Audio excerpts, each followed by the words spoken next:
Hay muchos que perciben que hablar contra el infierno es hablar contra Dios, y esto es porque quizás no comprenden las implicaciones del concepto infierno y porque asumen que el alma es en todo caso inmortal.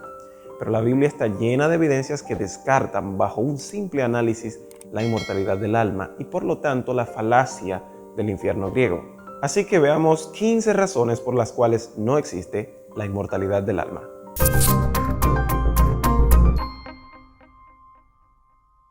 Número 1. Génesis 2:7 dice: Entonces Jehová Dios formó al hombre del polvo de la tierra y sopló en su nariz aliento de vida, y el hombre se convirtió en un ser viviente. Primero Dios forma al hombre del polvo de la tierra y después sopla en él aliento de vida. La palabra para aliento de vida es neshama y se trata del principio vitalizador, el componente divino que hace que el cuerpo esté vivo. El neshama o el aliento no es un espíritu consciente, simplemente es el elemento divino que posibilita la vida. Si fuera un espíritu o un alma consciente, significaría que Adán ya existía antes de su creación. Por supuesto, pues sale de Dios hacia el cuerpo. Este aliento de vida no solo lo tiene el hombre, también de hecho lo tienen los animales. La misma palabra la vemos en Génesis 7, 21 y 22 cuando se refiere al diluvio y la muerte de todos los animales y los hombres. Cuando el texto dice que el hombre llega a ser un ser viviente, utiliza la palabra que se traduce como alma, que es nefesh. Según la Biblia, un alma es la unión del cuerpo, que es el polvo de la tierra, y el aliento de vida de Dios. Es decir, el ser humano no tiene un alma dentro, el ser humano es un alma como tal. En algunos lugares de la Biblia encontraremos la expresión ruach, que también se traduce como espíritu para referirse a ese elemento de vida que viene de Dios. Número 2. Eclesiastés 12:6 tiene la misma fórmula que vimos en Génesis 2:7, pero esta vez invertida. Y el polvo vuelve a la tierra como era y el espíritu vuelve a Dios que lo dio. El escritor dice que muerte es equivalente a la separación del polvo de la tierra y el aliento de vida o el espíritu que vuelve a Dios. Si antes que el cuerpo esté vivo no había un espíritu consciente en el cielo, entonces tampoco después de su muerte. De ser así, los seres humanos también son eternos, pues su alma siempre existió en Dios o siempre existirá. El espíritu vuelve, si vuelve es porque ya estaba y claramente es el toque divino que posibilita la vida. Número 3. Deuteronomio 10:22 dice: Con 70 personas descendieron tus padres a Egipto. La palabra para personas aquí es nefesh, es la misma que se traduce como alma y que vimos en Génesis 2:7. Como veis, persona y alma son exactamente la misma cosa en las Escrituras. Y como vimos, un alma es el polvo de la tierra más el aliento de vida o el toque divino de la vida. Número 4. Salmo 6:5 dice: Porque en la muerte no hay memoria de ti, en el Seol, ¿quién te alabará? Si el alma fuera inmortal, ¿cómo es posible que no tenga memoria de Dios? Si sube al cielo, va a ir a Dios, conocerá a Dios e incluso alabará a Dios. No obstante, David dice que luego de la muerte ni siquiera se puede alabar a Dios. ¿Se equivocó David?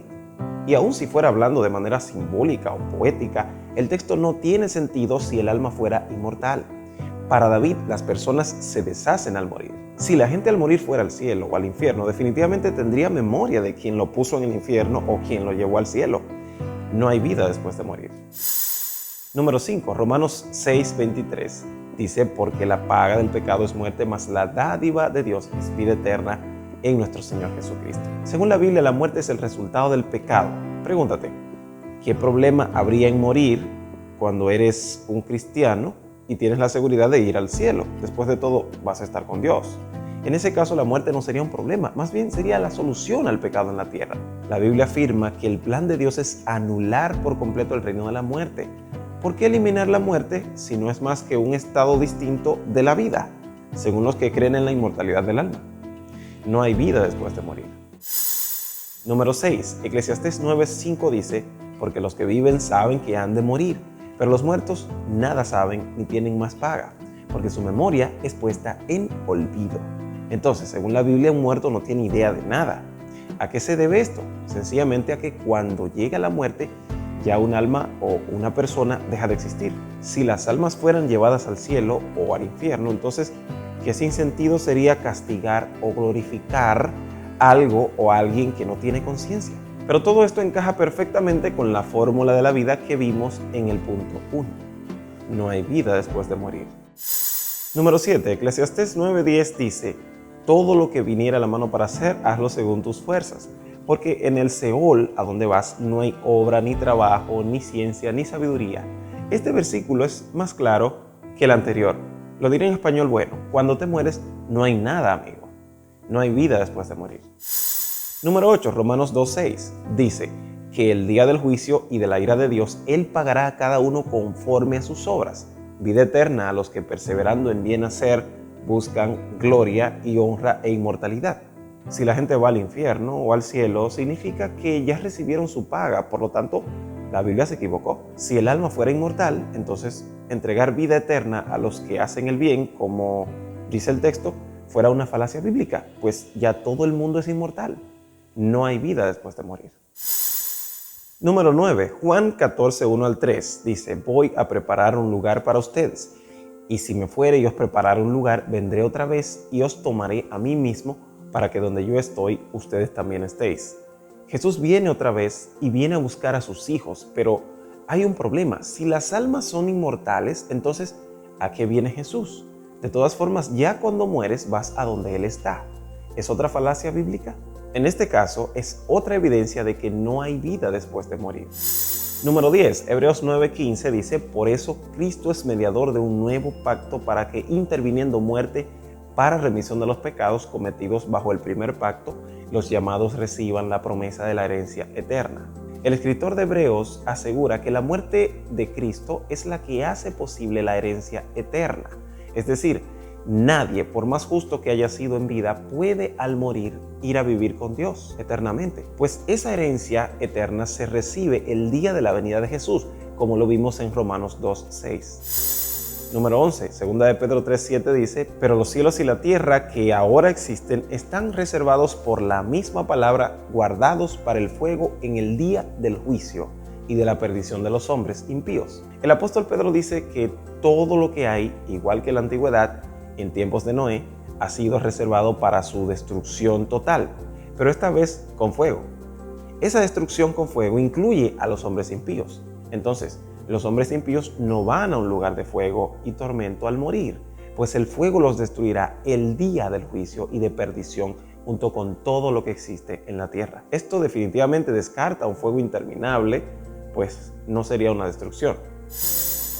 Número 12, 1 de Tesalonicenses 4:13 y 14 dice: tampoco queremos, hermanos, que ignoréis acerca de los que duermen, para que no os entristezcáis como los que no tienen esperanza. Si creemos que Jesús murió y resucitó, así también traerá Dios con Jesús a los que durmieron en él.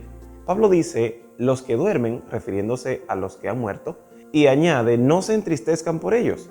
¿Por qué tendría yo que estar triste si mi pariente que murió siendo bueno, siendo cristiano, está con Dios en el cielo?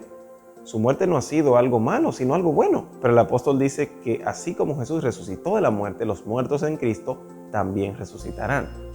La vida, la conciencia, solo es posible en términos del cuerpo. No hay vida después de la muerte. Primera de Tesalonicenses 4:16 y 17 dice: el Señor mismo, con voz de mando, con voz de arcángel y con trompeta de Dios, descenderá del cielo, y entonces los muertos en Cristo resucitarán primero. Luego nosotros, los que vivimos, los que hayamos quedado, seremos arrebatados juntamente con ellos en las nubes para recibir al Señor en el aire. Y así estaremos siempre con el Señor. Aquí el apóstol explica que los muertos en Cristo resucitarán porque están muertos y que estarán para siempre con el Señor en aquel día. Eso descarta la posibilidad de que los buenos ya estén en la gloria o con Dios al morir. No será así hasta el regreso de Jesús, según lo presenta el apóstol Pablo. 1 Corintios 15, 50 al 55. Allí el apóstol Pablo habla sobre el cuerpo y la inmortalidad. Afirma que el cuerpo corrompido por el pecado no podrá ver la inmortalidad hasta que sea transformado. Dice que no todos morirán, pero todos sí serán transformados. Al decir que no todos morirán, se refiere a que muchos podrán ver la venida de Cristo sin ver la muerte. Pero según el apóstol, la inmortalidad solo es viable en el contexto de la resurrección, la transformación que se dará al regreso de Jesús.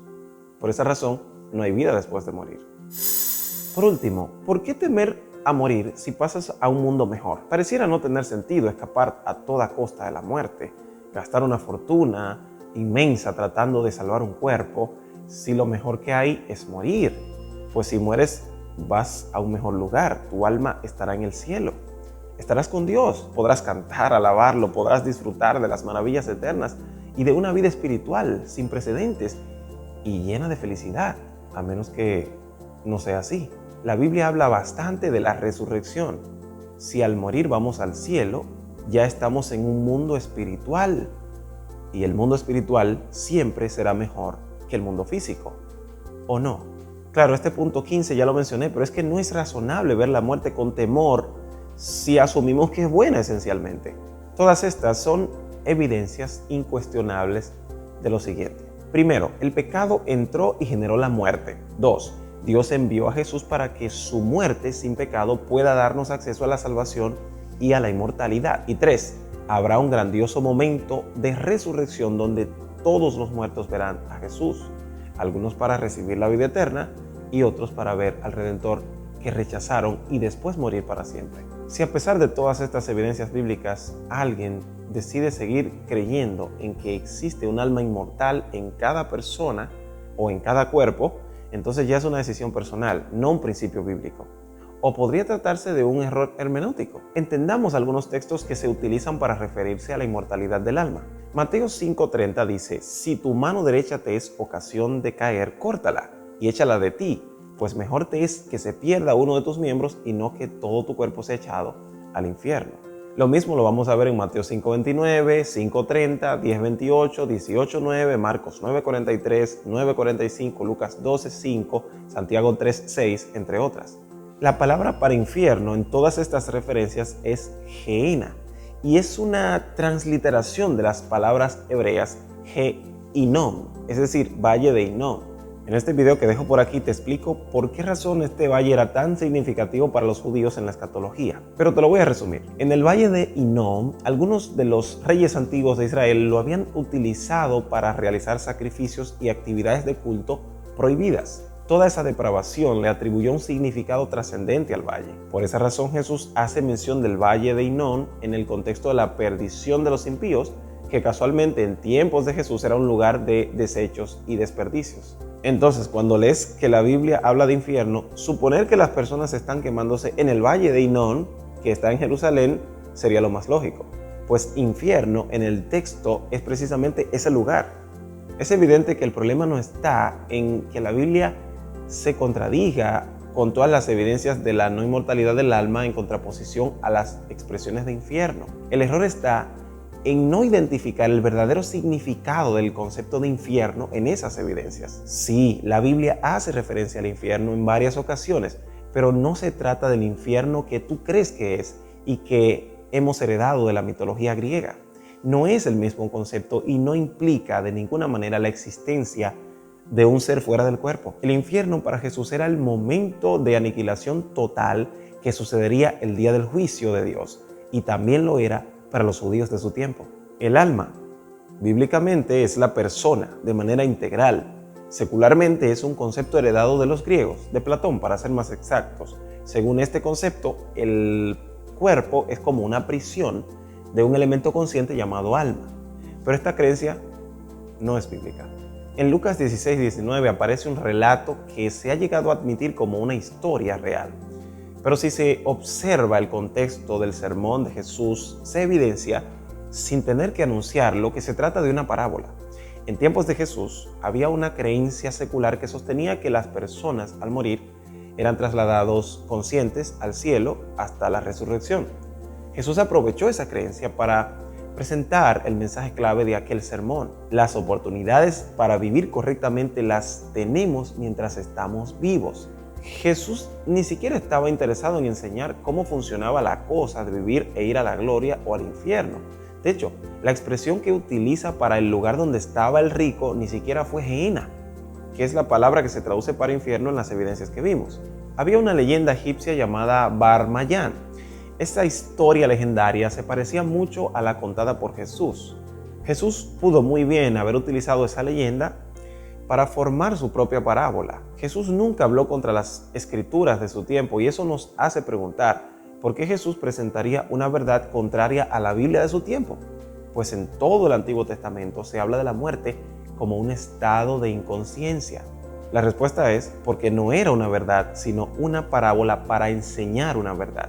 Permíteme recordar que nunca, jamás debes leer la Biblia sin interpretar de manera adecuada, observando todo el cúmulo de evidencias textuales, los elementos gramaticales, el contexto histórico y el pensamiento del escritor.